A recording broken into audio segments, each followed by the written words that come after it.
Many modern societies have developed a pernicious labeling problem.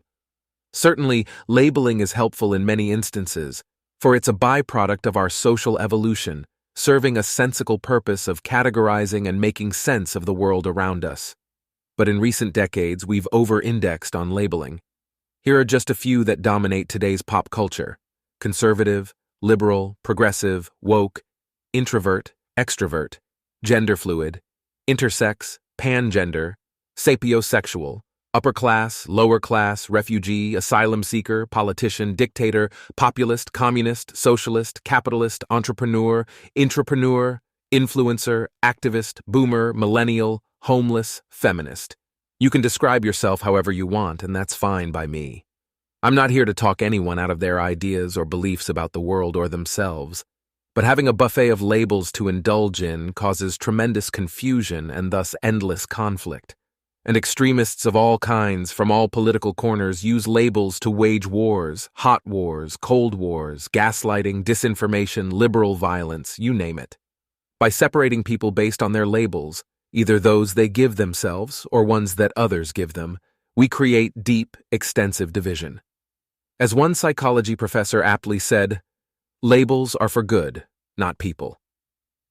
Think about anti-Irish sentiment throughout the US and the UK in the 18th, 19th, and 20th centuries, or the Chinese government, which, under the administration of the Chinese Communist Party, which has become less and less communist, by the way, recently incarcerating in internment camps more than an estimated 1 million Turkic Muslims without any legal process.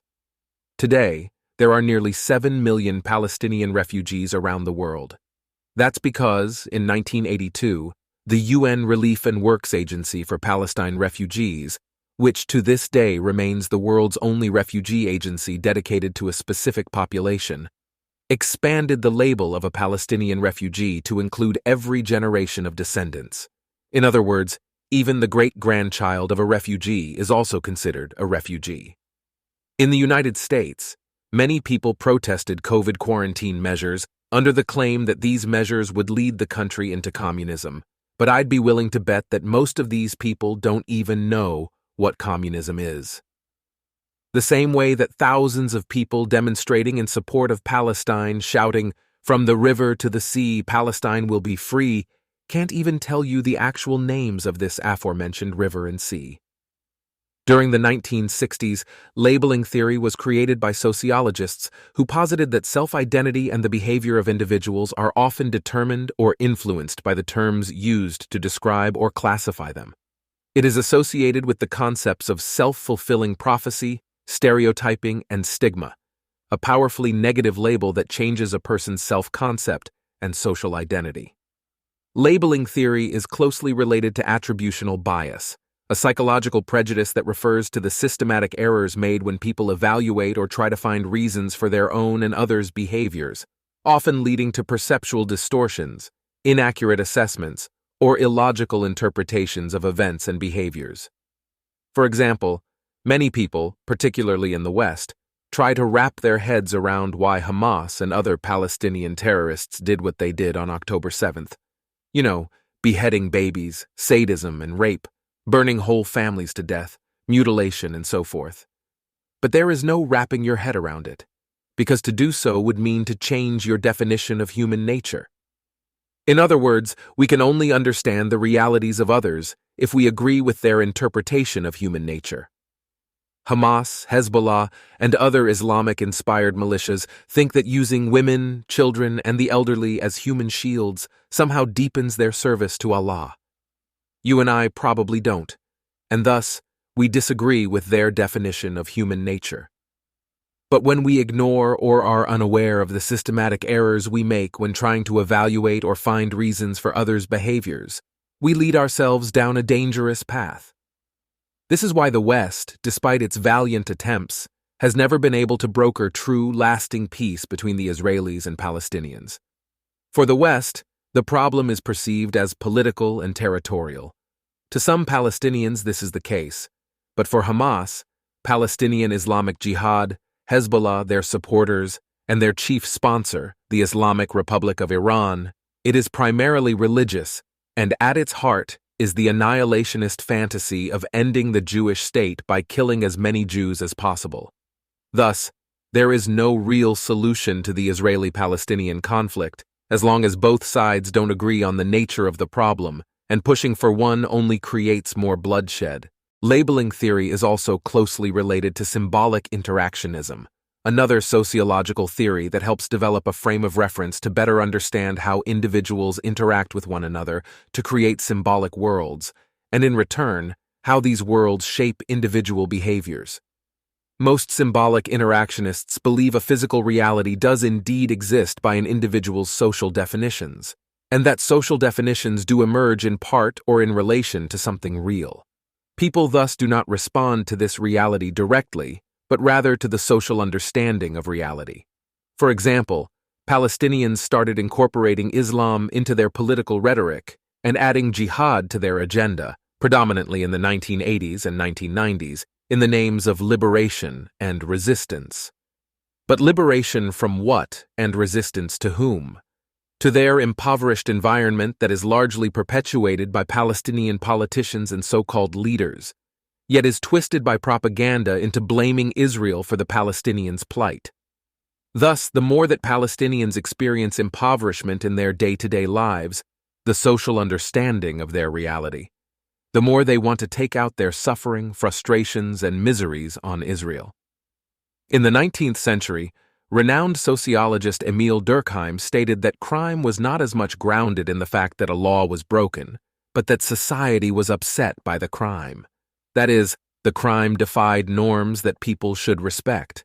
It is therefore easy to justify Hamas's October 7th terror attacks if your society believes they were not war crimes or crimes against humanity, but mere acts of liberation and resistance in defiance of an oppressive, colonizing, ethnically cleansing Zionist regime.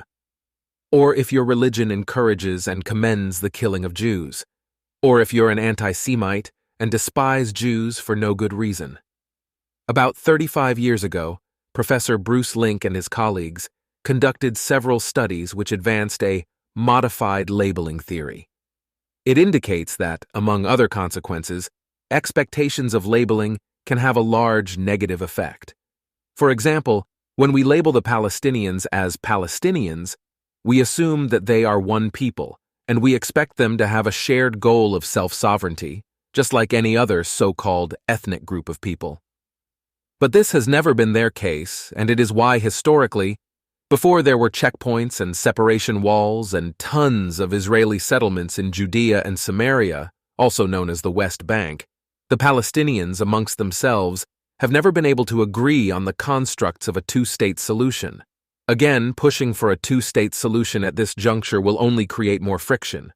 We're asking the Palestinians to be something, one people that they're not, which will generate a large negative effect on their societies, Israel, the Middle East, and North Africa. Of course, there are many instances where labels are good. My sister is my sister, which creates a strong family bond, and my girlfriend is my girlfriend, which enables further intimacy. An officer in the IDF is an officer and a soldier, to ensure everyone understands who to listen to and what to do, so they can be efficient and effective in carrying out tasks. These are positive, necessary labels. But is a liar someone who lies all the time, or just some of it? We've all told untruths, but does that make us liars?